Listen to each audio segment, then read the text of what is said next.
মুখ্যমন্ত্ৰী হিমন্ত বিশ্ব শৰ্মালৈ পত্ৰ লিখি আত্মহত্যা বিজেপি নেতা কাৰ্তিক শৰ্মাৰ।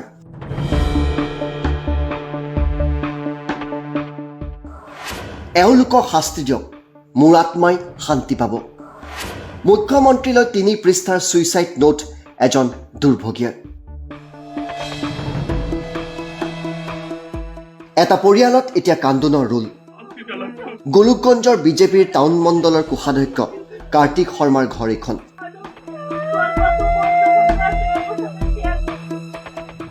মুখ্যমন্ত্ৰীলৈ লিখা পত্ৰখনত 6জন ব্যক্তিৰ নাম: দুলাল ৰায়, ৰাক্কুতাতেৰ, অঞ্জু নেওগ, কানু ভট্ট, দেৱানন্দ ঠাকুৰ আৰু সুশন্ত কুমাৰ মণ্ডল। মুখ্যমন্ত্ৰীলৈ পত্ৰ লিখি আত্মহত্যা কৰিছে টাউন মণ্ডলৰ কোষাধ্যক্ষগৰাকীয়ে। পত্ৰত লিখা কথাবিলাক এনেধৰণৰ: এগৰাকী মহিলা আৰক্ষীয়ে মোৰ পৰা 3 লাখ টকা বিচাৰিছিল। মই ক'লোঁ মোৰ টকা নাই। টকা বিচাৰি মোক কেইবাবাৰো হেঁচা দিলে। এদিন গোলোকগঞ্জ থানাৰ পাছফালে থকা চাহৰ দোকানত মই চাহ খাই আছিলোঁ। তাতেই মহিলা আৰক্ষীগৰাকীক আকৌ লগ পালোঁ। তেওঁ ক'লে, দাদা, মোৰ ৰুমত চাহ খাই আহিব ব'লক। মই যাব খোজা নাছিলোঁ যদিও হেঁচা দিয়াত মই গ'লোঁ। ৰুমৰ ভিতৰ পোৱাৰ লগে লগে মোক জবৰদস্তি কৰিলে মহিলাগৰাকীয়ে।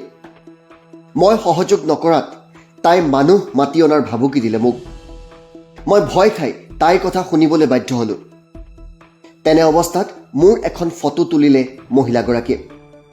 কেইদিনমান পাছত দুলাল ৰায় আৰু ৰাকেটাতে মোক ফোন কৰে, তোমাৰ ফটো পাইছোঁ, 5 লাখ টকা দিয়া, নহ'লে তোমাৰ ফটো ফেচবুকত আপলোড কৰা হ'ব। উপায়ন্ত হৈ মই 3 লাখ টকা দিলোঁ তেতিয়া। তাৰ পিছত এবছৰ ধৰি কোনো দিগদাৰ নাই। এবছৰৰ পাছত পুনৰ ব্লেকমেইলিং আৰম্ভ কৰিলে। মই সেইবাৰ ইণ্টাৰেষ্টত লৈ পুনৰ 2 লাখ টকা দিলোঁ। জানুৱাৰী মাহত তেওঁলোকে মোক সুধিলে, তুমি ইলেকশ্যন খেলিবা নেকি? মই খেলিম বুলি ক'লোঁ। তাৰ কেইদিনমানৰ পাছত মোৰ পৰা 20 লাখ টকা বিচাৰিলে তেওঁলোকে, নহ'লে ফটো ভাইৰেল কৰাৰ সেই ভাবুকি। মই পুনৰ 5 লাখ টকা দিলোঁ। হাতে ভৰিয়ে ধৰি ক'লোঁ, মই আৰু টকা দিব নোৱাৰোঁ। তেওঁলোকে টকাৰ এতিয়াও ডিমাণ্ড দি আছে মোক। মই মৰি যোৱাৰ সিদ্ধান্ত ল'লোঁ। মোৰ মৃত্যুৰ বাবে দুলাল, ৰাকু, অঞ্জু, কানু, দেৱানন্দ আৰু সুশন্ত দায়ী। এই দোষীকেইজনক কঠোৰ শাস্তি দিলে মোৰ আত্মাই শান্তি পাব। এইখিনিয়ে মুখ্যমন্ত্ৰীৰ ওচৰত মোৰ প্ৰাৰ্থনা। চিৰবিদায়, কাৰ্তিক শৰ্মা। এইখন ছুইচাইড নোটে চাঞ্চল্য সৃষ্টি কৰিছে। লিখা আছে যে মোৰ মৃত্যুৰ কাৰণে 4-5জন মান দায়ী।